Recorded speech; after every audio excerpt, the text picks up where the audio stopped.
जिसकी पेशानी पे शम्स और आंखों में तारों की जिया थी, वो कैसे बुझ गया जिसे जमाने की दुआ थी। शहनाई तो तेरी फिर भी सुनी जाएगी, लेकिन कुछ तेरी जरूरत हमें इसके भी सिवा थी। सारे हिंदुस्तान में सुबह बनारस बहुत मशहूर है। यहां पू फटते ही मंदिरों की घंटियों और मंत्रों की गूंज सुनाई देती है। वाराणसी यानी काशी। इस शहर को हिंदू मजहब के मानने वाले लोग बड़े ही एहतराम और अकीदत की नजरों से देखते हैं। हिंदुस्तान ही नहीं, सारी दुनिया के हिंदू मजहब को मानने वाले जिंदगी में कम से कम एक बार यहां आकर गंगा नदी में पानी नहाना चाहते हैं, क्योंकि गंगा नहाकर भगवान काशी विश्वेश्वरा के दर्शन किए जाएं तो उनकी जिंदगी के सारे गुनाह माफ हो जाते हैं। गंगा नदी के किनारे इतने घाट और मंदिरें हैं, अगर एक एक मंदिर का बगौर जायजा लें तो उनकी पूजा और आरती वगैरह लेने तक हमें कुछ दिन लग ही जाएंगे। यहां हिंदू मजहब के मानने वाले अपनी मन्नतें मुरादें लेकर आते हैं और कुछ लोग मन्नतें मुरादें पूरी होने के बाद चढ़ावा चढ़ाने के लिए आते हैं। यहां का शिवलिंग सारी दुनिया में मशहूर है। अकीदतमंद इसे एक बार देखना जरूर चाहते हैं। कुछ लोग मरे हुए लोगों की अस्थियां गंगा की नजर करते हैं और कुछ लोगों की आखिरी ख्वाहिश होती है कि मरने के बाद उनको गंगा घाट पर जलाया जाए। यहां पर उनकी लाशों को जलाया जाता है। यहां की मंदिरें अकीदतमंदों से हमेशा भरी रहती हैं।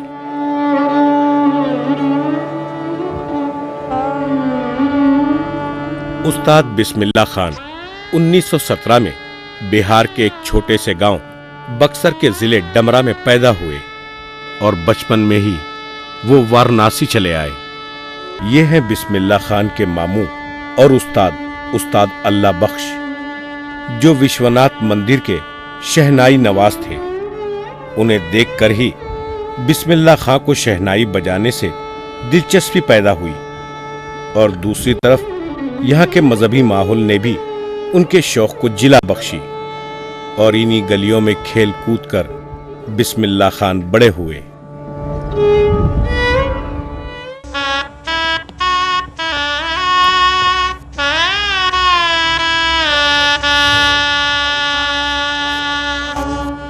यही गंगा के किनारे उस्ताद बिस्मिल्लाह खान रोजाना सुबह बालाजी घाट पर रियाज किया करते थे और जब वो शहनाई से सुरों को छेड़ते तो ऐसा लगता कि गंगा माँ अपने इस बेटे से बहुत खुश है। यही है वो बालाजी घाट जहां बिस्मिल्लाह खान सुबह में सूरज निकलने से पहले रियाज करना शुरू करते और घंटों यहां शहनाई बजाते। यहां के लोगों का कहना है बिस्मिल्लाह खां को बालाजी घाट बहुत ही पसंद था। बाज वक्त वो शाम के वक्त भी यहां चले आते और गंगा में डूबते सूरज को देखते।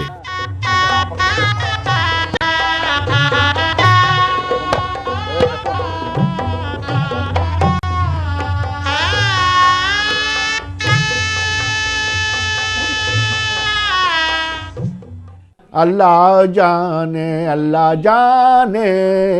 दो, अली नबी पर नूर बरस रहे जग में, हसन हुसैन चैन दो। अल्लाह जाने दो। पंजतन पा को दुआ दे मामा, पंजतन पा को दुआ दे मामा, मुझे आजिज पर करम करो पाक परवरदिगार दो। अल्लाह जाने। बिस्मिल्लाह खान अपने बच्चों के साथ दूसरे शागिर्दों को भी शहनाई की तालीम दिया करते थे। कि ये जब घर में बजाते हैं तो कुछ और बजाते हैं, हम लोगों को बताते हैं तो कुछ और बताते हैं लेकिन जब स्टेज पर बैठते हैं तो ये कुछ और हो जाते हैं। पता नहीं इनको कोई भावना मिलती है या इनको कोई दुआ ऊपर से मिल जाती है। स्टेज पर इनका साज ही बदल जाता है और इनका सुर बदल जाता है, और वो सुर ऐसा होता है कि जो कि दुनिया के लोगों के दिल में उतर जाता है। उस्ताद बिस्मिल्लाह खान न बनारस के थे, न उत्तर प्रदेश के, न हिंदुस्तान के। उन्होंने अपनी शहनाई के जरिए एक अलग पूरी दुनिया बसा ली थी और इस तरह वो सारी दुनिया के हो गए थे। उनके चाहने वाले सारी दुनिया में मौजूद हैं। हिंदुस्तान से लेकर यूरोप तक, यूरोप से लेकर अमेरिका तक, पूरी दुनिया में गए बजाए हैं। जापान वगैरह और काबुल वगैरह सभी हम लोग गए उनके साथ में। लेकिन कुछ प्रोग्राम ऐसा है कि जो कि यादगार प्रोग्राम है बिस्मिल्लाह खान साहब के लिए और हम लोगों के लिए। मिसाल के तौर पे तानसेन समारोह ग्वालियर में बिस्मिल्लाह खान साहब का प्रोग्राम हो रहा है और वहाँ पर वो हिंदुस्तान भर के सभी कलाकार वहाँ मौजूद हैं और सबका प्रोग्राम एक के बाद चल रहा है प्रोग्राम। जब बिस्मिल्लाह खान साहब का नंबर आया तो भी उन्होंने अपना प्रोग्राम स्टेज पर आए। उसके बाद पूरे ऑडियंस में सन्नाटा छा गया और औरतें जो बैठी हुई थी वो अपना हाथ हिलाती थी, चूड़ी की आवाज़ आती थी तो स्टेज पर चूड़ी की आवाज़ आती थी और एकदम सन्नाटा छा गया।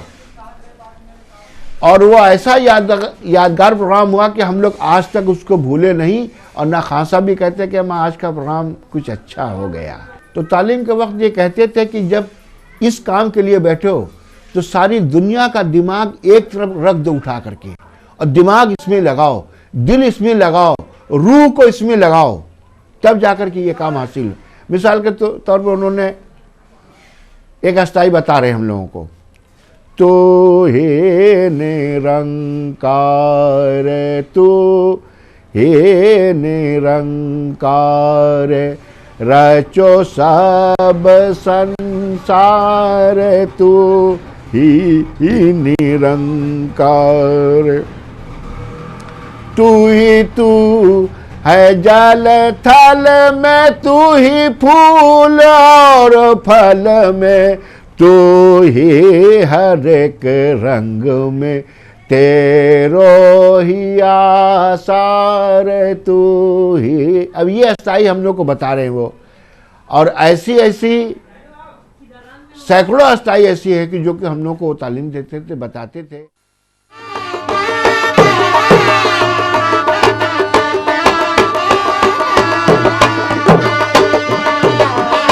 खान साहब में जो सादगी थी, जो बनारसीपन था, जो बनारसी अल्हड़ता, बनारसी मस्ती, बनारसी मौज, जो उनके बात में, व्यवहार में और उनके संपूर्ण जीवन में जो देखने को मिला है वह बहुत कम कलाकारों में मिला है। वह जीते किसी और रूप में हैं और दिखावा किसी और रूप का करते हैं, लेकिन खान साहब के जीवन में कोई परिवर्तन नहीं था। उन्होंने कोई दिखावा किया ही नहीं। जैसे वह घर में रहते थे वैसे ही वो बाहर रहते थे, जैसे घर में बोलते थे वैसे ही बाहर के लोगों से बोलते थे। उनमें कहीं ऐसा एक बार भी कोई ये नहीं कह सकता कि खान साहब घर में मिले थे तो उनका व्यवहार ऐसा था और बाहर मिले तो ऐसा था। ऐसा कभी जो है प्रतीत नहीं हुआ। मुझे इसका व्यक्तिगत अनुभव है और उसमें कुछ बातों को मैं अपनी ओर से और कहना चाहता हूँ। वह अपने धर्म के प्रति भी उतने ही जो है कट्टर थे। कट्टरता से जो है उन्होंने अपने धर्म का पालन किया, 5 वक्त की नमाज अदा की और पूरे मुहर्रम भर वो उसका प्रदर्शन करते हैं, मुहर्रम के दिन उसका प्रदर्शन करते हैं। उसमें एक जो खास जो आंसुओं का नजराना जिसे हम कहते हैं, वह जो खान साहब जो पेश करते थे उनका आज तक जोड़ कोई नहीं ढूंढ सका है। बिस्मिल्लाह खान मुहर्रम की हर 8 तारीख को शहीद करबला को नजरानाए अकीदत पेश करते। मुहर्रम में बिस्मिल्लाह खान जहां कहीं होते वो बनारस लौट आते और अपनी गली से नोहे बजाते हुए करबला मैदान तक जाते। आज भी इस रिवाज को उनके फर्जंद और दूसरे शागिर्दों ने बरकरार रखा है। इस जुलूस में बिला लिहाज मजहब व मिल्लत के कसीर तादाद में लोग शरीक होते हैं।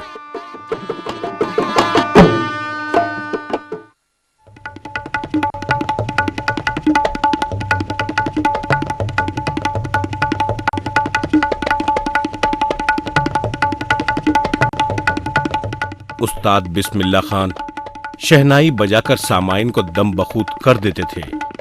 साथ में अपने साथी साजिंदों की हिम्मत अफजाई करते और उन्हें पूरा मौका देते। वो बजाते खुद भी बहुत मजा लेते।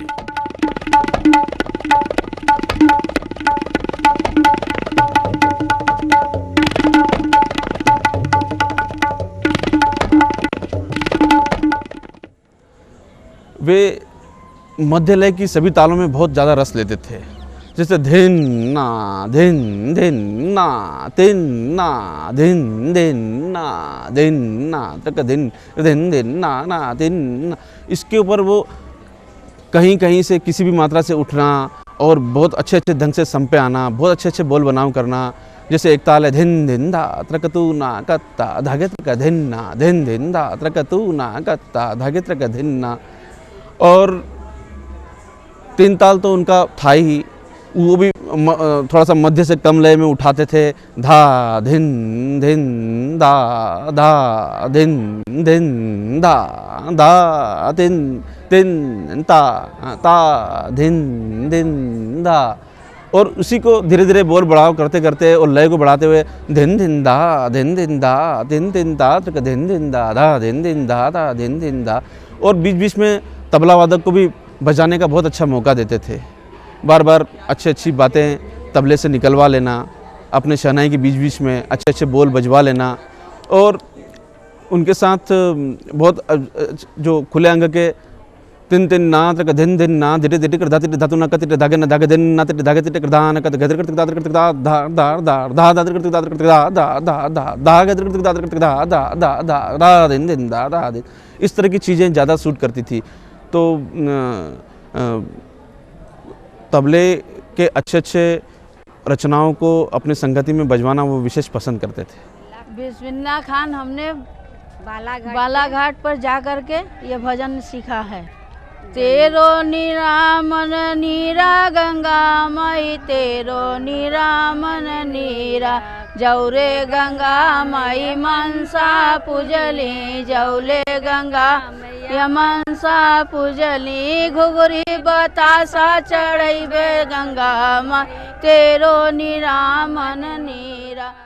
हमारी मुलाकात इन ज़ईफ औरतों से हुई जो बिस्मिल्लाह खान को बजाते हुए सुन चुकी थीं और उनसे कुछ सीखा भी था। पर माला चढ़ैबे गंगा माई, तेरो निरामन नीरा, तेरो निरामन नीरा गंगा माई, तेरो निरामन नीरा जौरे। उस्ताद बिस्मिल्लाह खान ने लोकगीत हों या शिव भक्ति गीत या गंगा माँ के लिए गाए जाने वाले तराने, इन सभी को पहले तो अच्छी तरह सुना, उसके बाद उन्हें ऐसे ऐसे सुरों में ढाला। फिर शहनाई के जरिए जब प्रोग्राम में पेश किया तो लोगों की आंखें हैरत और ताज्जुब से फैल गईं। वो कहने लगे कि ये कैसा कलाकार है। सा ग म प द प ग म रे सा, बाट चलत मोहे चुनरे रंग डाले, बाट चलत मोहे चुनरे रंग डाली। ये बंदिश थी और ये बंदिश का पहला माने लाइन थी। तो सितार की बहुत सी चीज़ें जो मीड़ का काम है और जो हमारे पर्दों पर जो काम किया जाता है वो पूरा शहनाई में हूबहू उतार देते थे। उसी तरह से वैसे ही उन्होंने अपने शहनाई में उतारा। और सितार ही नहीं, वो तो जितने भी वाद्यों के संग बजाते थे सरोद के साथ, तो वो उसी तरह से तंत्र वाद्यों के पूरा का पूरा काम वो शहनाई पर कर लेते थे। तो ये उनकी अपनी विशेषता थी। ये उनकी साबिक वजीर आज़म राजीव गांधी, कांग्रेस की सदर सोनिया गांधी, बाला साहब ठाकरे, चिरंजीवी सुब्बीराम रेड्डी, अमिताभ बच्चन जैसी सियासी और फिल्मी शख्सियतों से उनकी मुलाकात थी।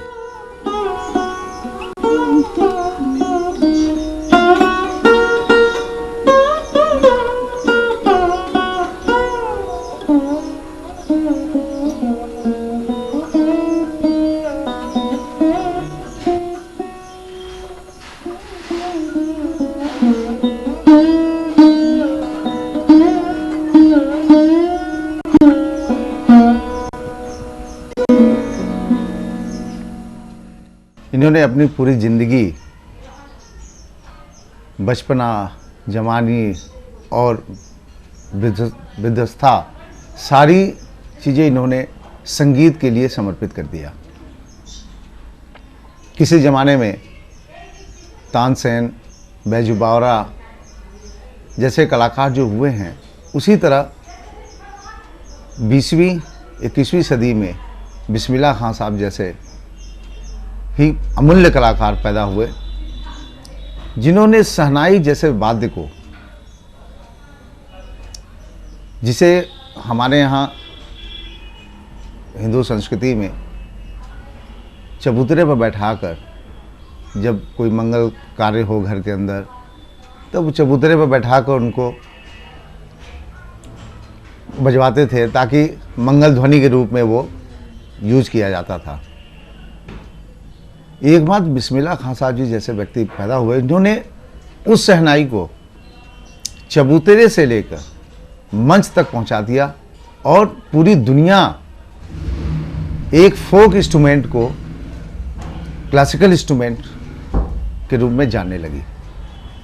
शहनाई फोक इंस्ट्रूमेंट था, मगर इन्होंने उसे एक क्लासिकल रूप दे दिया, जहाँ की बड़े बड़े विद्वान जैसे भीमसेन जोशी साहब, बड़े गुलाम अली खां साहब जैसे कलाकार, जिन्होंने पूरी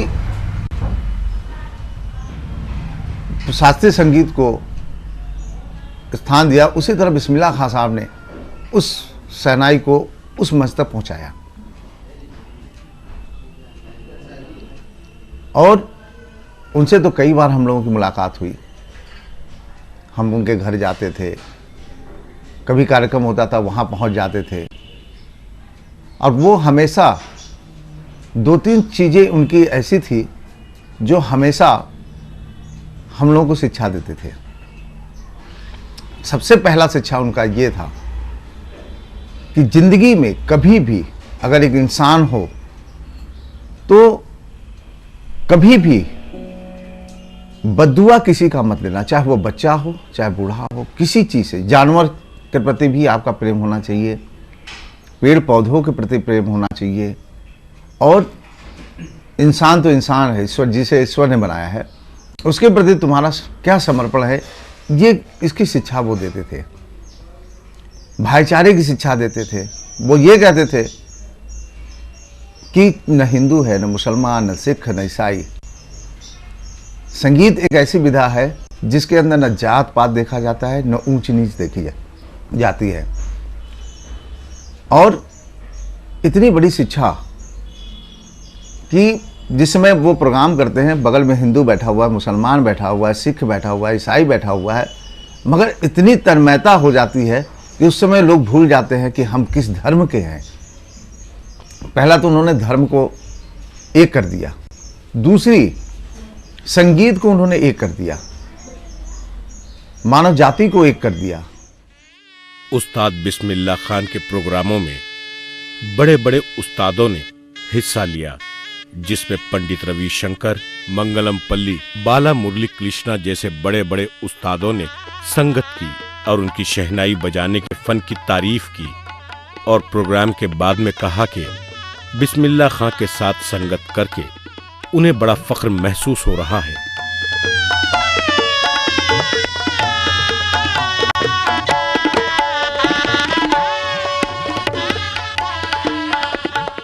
बिस्मिल्लाह खां साहब को जब भी मैं देखता था, जब भी उनके दर्शन करता था, तो यकायक मुझे एक शेर हमेशा याद आया करता था। किसी शायर ने लिखा है कि तुझको खुदा कहूँ या खुदा को खुदा कहूँ, तुझको खुदा कहूँ या खुदा को खुदा कहूँ, जब दोनों की शक्ल एक है तो फिर किसको खुदा कहूँ। ये शेर हमेशा उन पर मुकम्मल हुआ करता था और वो खुद कहते भी थे, वो बजाने से ज़्यादा इबादत करते थे। आँख बंद करके शहनाई से जब स्वर छेड़ते थे तो ऐसा लगता था जैसे ऊपर वाले से, खुदा से, भगवान से वो बातें कर रहे हैं। भगवान को सुना नहीं रहे, भगवान से बातें कर रहे हैं। ऐसी इबादत वाली महान शख्सियत के बारे में मैं क्या कहूँ। दुनिया में जहाँ भी गए, जिस कोने में भी गए, बनारस का जो एक आनंद है, बनारस का जो कल्चर है, जो संस्कार है, हर जगह बड़ी अच्छी तरीके से उन्होंने रिप्रेजेंट किया। और आज जहाँ भी दुनिया में हम लोग किसी भी कोने में जाते हैं तो जब भारत का नाम आता है, बनारस का नाम आता है, तो यकायक लोग वहाँ ज़रूर पूछते हैं बिस्मिल्लाह खान साहब, इतने जो ग्रेट शहनाई वादक थे, ऐसी शख्सियत बनारस में रहती थी। और आप बनारस से आए हैं, बनारस गए हैं, वहाँ सुना है, तो ऐसे बनारस को रिप्रेजेंट करना सचमुच एक सच्चे कलाकार की अगर कोई पहचान थी, वो थे स्वर्गीय बिस्मिल्लाह खान साहब। उस्ताद बिस्मिल्लाह खान को कितने अवार्ड्स मिले और कितने तौसीफनामे और कितनी जगहों पर सत्कार और सम्मान मिला। वैसे बिस्मिल्लाह खान की तालीम बहुत कम थी, लेकिन उनकी शहनाई की वजह से 1980 में बनारस हिंदू यूनिवर्सिटी ने उस्ताद बिस्मिल्लाह खान को डॉक्टर ऑफ लेटर्स के एजाज से नवाजा और बिस्मिल्लाह खान की बड़ी इज्जत अफजाई की।